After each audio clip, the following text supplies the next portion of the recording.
It's not every day that we get a taste of the Yukon, but we are today. Our next guest is a Yukon-based chef and cookbook author. She is here to share some delicious recipes from the north. Chef Michele Genest, welcome.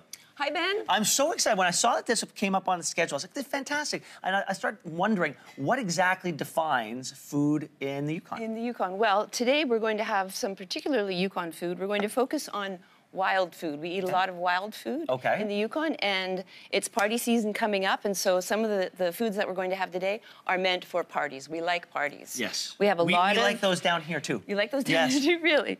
So listen, what we're doing first is some rhubarb syrup. Okay. We're going to make a cocktail called... a mocktail called the Ruby Range Refresher. Okay. It is 2 ounces of rhubarb syrup. Okay.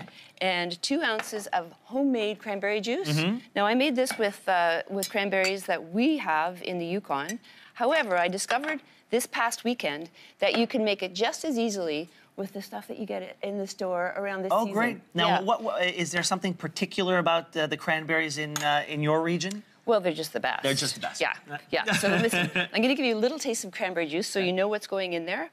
And so they're lingonberries. You can see they're a lot smaller. Oh, it's not as bitter as I thought, or sour as I thought it was going to be. Yeah. So that is, okay, so this is cranberry bitters. Okay. 8 or 10 drops of those.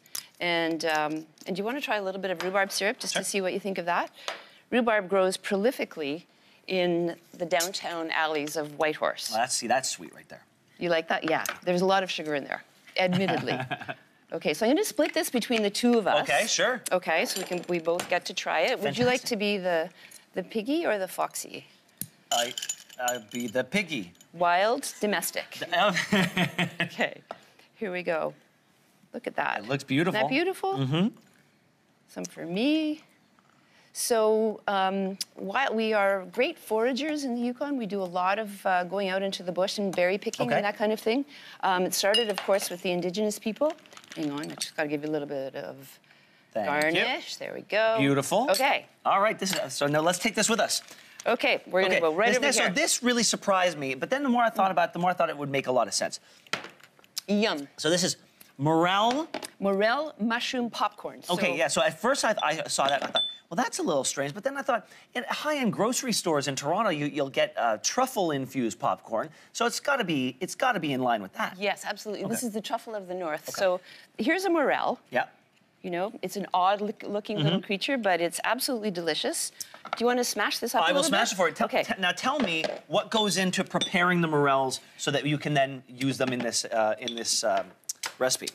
We dry them, and we've got a dryer at my home. I feel very lucky about that. My husband and I bought one a few years ago, and you dry them probably for about anywhere from 12 to 18 hours, and you want them to be as dry as that. I am nailing this, by the way. You're totally nailing it. Really I like your action. Yeah. It's really good.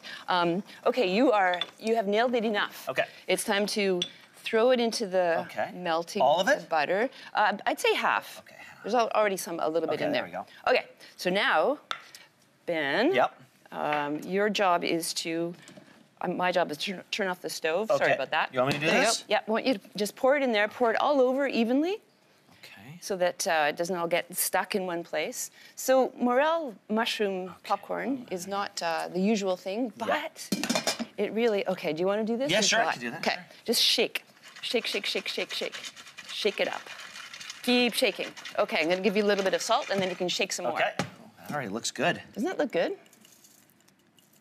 Okay. Shake. All right. And then you're going to pour it into the bowl, or I'll do that. Where did you say we can find these mushrooms in your neck of the woods? They grow really well after a fire. So after a wildfire, I mean, the upside of a wildfire is morel mushrooms afterwards.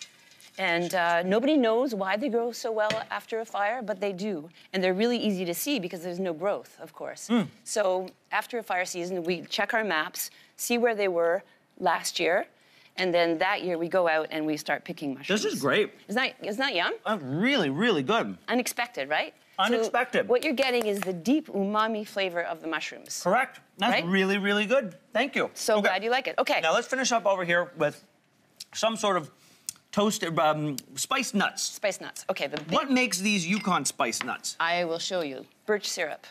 I've never had birch syrup. You will have a little bit right now. Don't have too much because it's powerful. But just tell me what you think. Just, yeah, that's perfect. Well, it's not maple syrup, that's for sure. Very different from maple syrup. Yeah, but it's got the same consistency. Totally. So I guess, yeah. Fantastic. Okay, so we only have a very short time left. Birch syrup, maple syrup, lots of spices, cardamom, cinnamon, cayenne pepper, very important. Start off with raw nuts, any variety that you like, and bingo, bango, bongo. Bake for 15 minutes. Those are great. Thank you for coming in. I hope you come back soon. Thank you for having me. Oh, great. I'd love to. And you can find these recipes on yourmorning.ca. Don't go anywhere. We will be right back. Very good. And that.